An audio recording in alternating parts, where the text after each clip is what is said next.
Well, sweetheart, we are sitting in our new epoxy floor on our garage, and it's very cold outside. It's cold. So I got my hat on.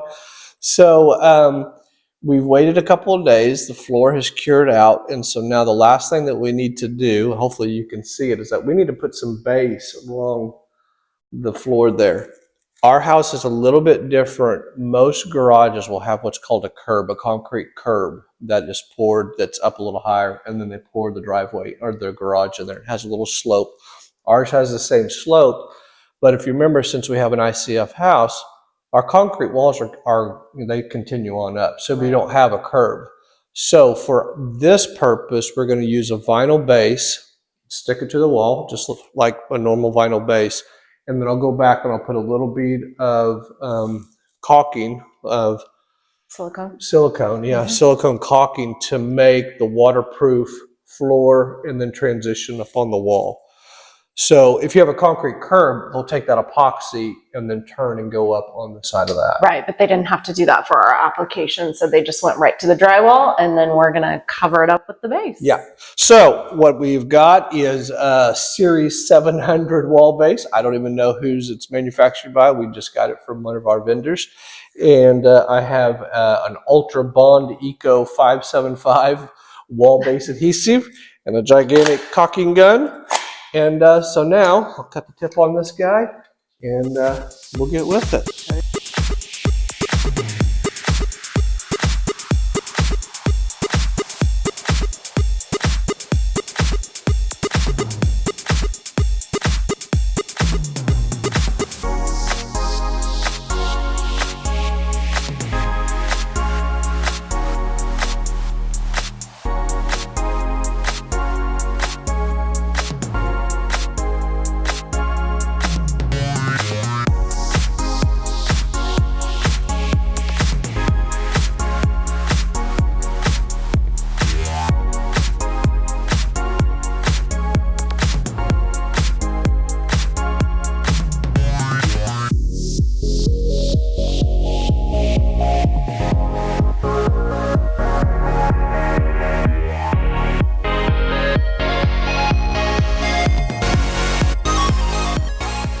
Okay, so I'll show you my trick on how to put this base in.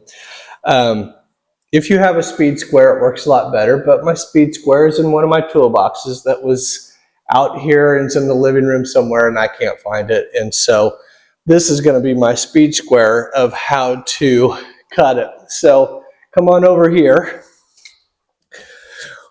What I do is I'll run the base into the wall, right? Just like you do regular base. And then the next piece is going to dive into that and I'll back cut it so that one lays over just like you do regular floor base. Now, a lot of the times people will take the base and they'll just turn the corner with it like that, right?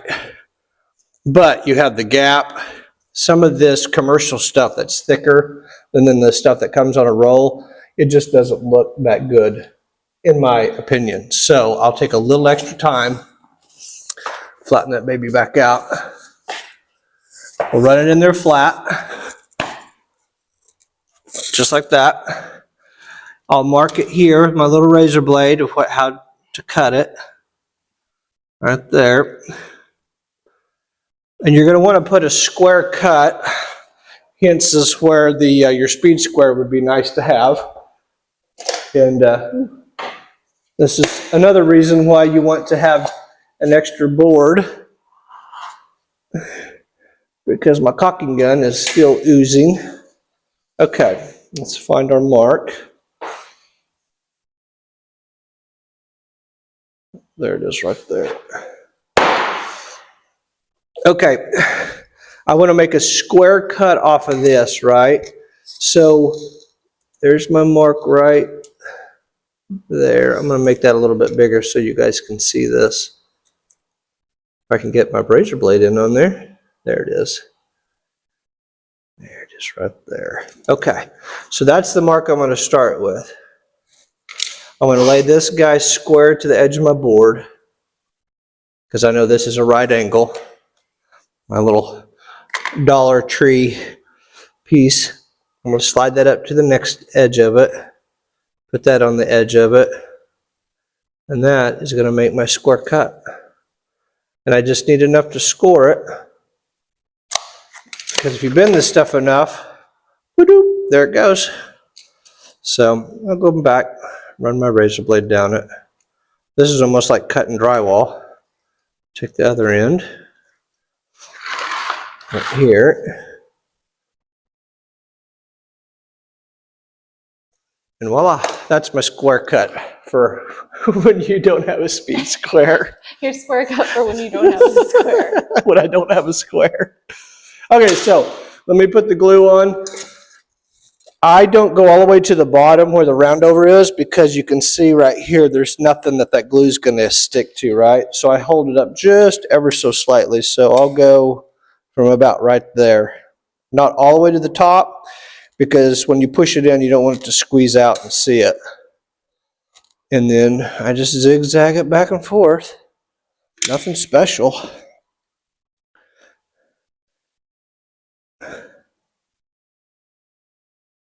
Back and forth. Okay, get this one put up. Stick that back there on that guy. And then we'll start our small cuts all around the garage door. Yeah. We're done with our big long runs. All right, so if I had a bunch of leftover vinyl, which I only got just enough, we have been using the leftover to start the next run, right? So at that corner, what was left over started the next one, leftover started the next one. I'll do the same for this guy. I know we're going to have a small piece, right? It'll be right there, but then I'll take that leftover, start over there, and just continue my deal. Okay, so now when this piece comes in right here, if I don't do a back cut right here, it's going to leave a gap. See right there?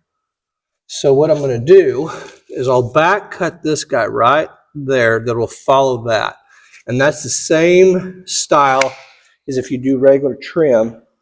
You run one long and then back cut the other one.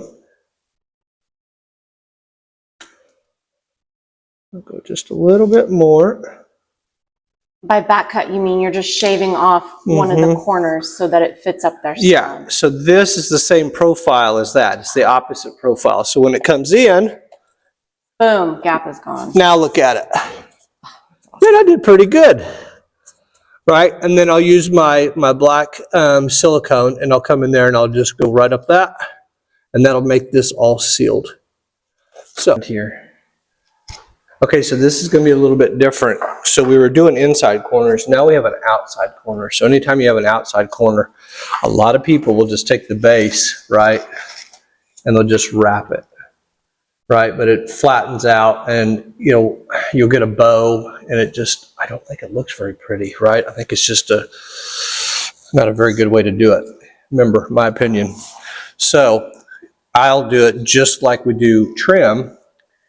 And so what I'll do is I'll cut down, but this time I'm only going to cut to right there. Because you remember in the inside corner, we went backwards. This time I got to go forwards because I got to make a miter for this next piece to come out.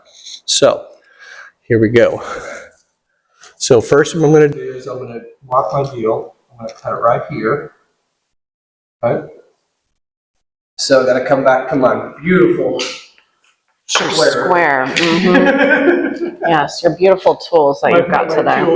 My nice tool, and I'll set it up and I'm going to make sure this guy's square. So square on here. From here down, not up there, but where the bend starts, gotta go right in there. Up here is going to see through the actual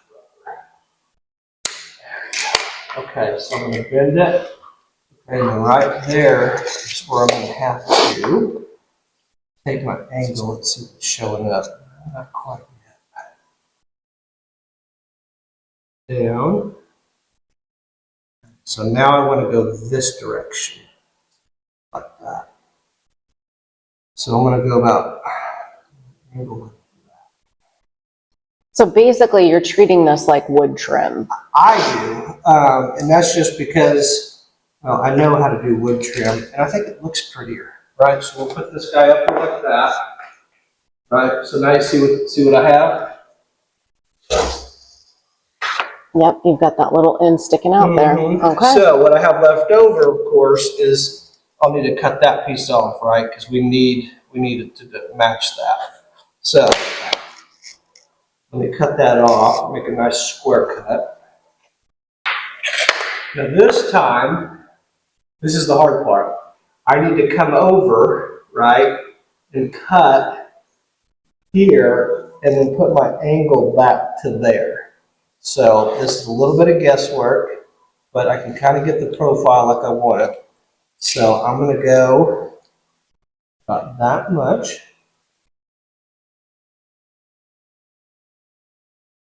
Okay.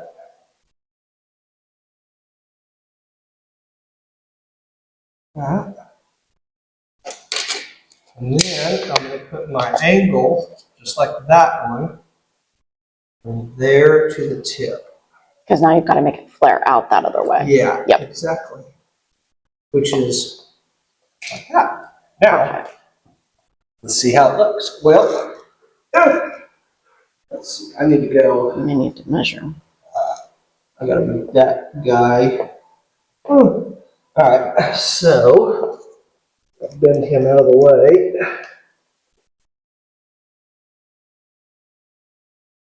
And as you can see,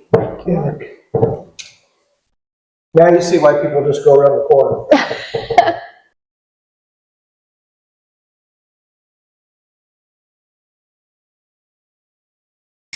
Now you do also have to take the time to silicone those edges that you're making. Yeah, for me I will, because I want to make sure that if I'm washing stuff out here in the garage, I don't have water migrate under it. And I'm sure somebody would let me know how I've done it incorrectly. You guys always let us know in the comments exactly what we've done incorrectly. Hey, but that's the way everybody learns, right? Well, and it's kind of funny though, because in construction, as we have learned, there are several different ways to do different things. So this is the way we do them. All right, let's see how we did. Oh dear Lord. I think I can trim that off the back. See how it's open just a little bit? All right, let me shade that off the back. And what you were seeing wasn't the white of the drywall, that was the gray of the actual trim. On camera, it looked a little bit like it was the drywall, but it's not. It's the gray of the trim that you're seeing. And all I'm doing is back cutting, just like you would do with trim. Oh my gosh, that's going to look all right. Looks like my blade is a little on an angle. And John's not going to cut off his finger today because we have things to do. Yes. Get in there. I could shave off a little bit off the back. Oh, I can love that. Yeah, that's looking nice. Look at that. With a bead of black silicone right up that. Yep, that's looking great. Okay, perfect. Let's do that. All right, the last piece goes on. See how I did.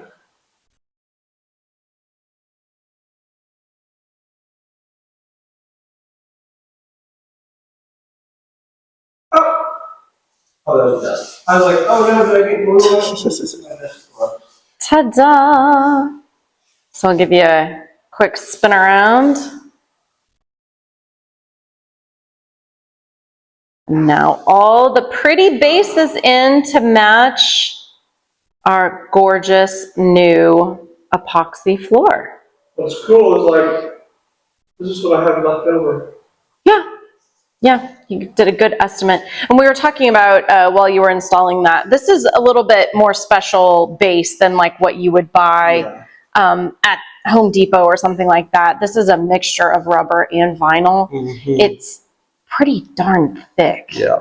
And that allows you to make those cool cuts and treat it It's nice. It's pliable. Even though it's cold outside, it's really pliable. Unlike the vinyl, that gets real stiff. So, And you guys, it is cold outside today. yeah. Oh my gosh, look how good that looks. Yeah, it's great. We just need to paint the trim on the door and then paint the door. And we are so happy with our floor. They did such a great job, and John and I talked a lot about how we wanted to do this garage floor. And we discussed a lot of different options, including DIYing the epoxy ourselves. And, John's been in construction for long enough to know that you just don't have the kind of tools and materials that the commercial applications can get. Well, and Garage Experts, they are a phenomenal company. Yeah, they did a great job. They came out here and did all that work, created no dust, right? And then put all that flake down, and then came back and cleaned it all. Like, you can't tell if they've even been here. Like, there was nothing left over. No, they did fantastic. It's phenomenal. We are so happy with the floor and how it turned out. Here's the epoxy floor. Yay! Okay. Thank you guys so much for watching, and make sure to like and subscribe, and we'll catch you on the next episode.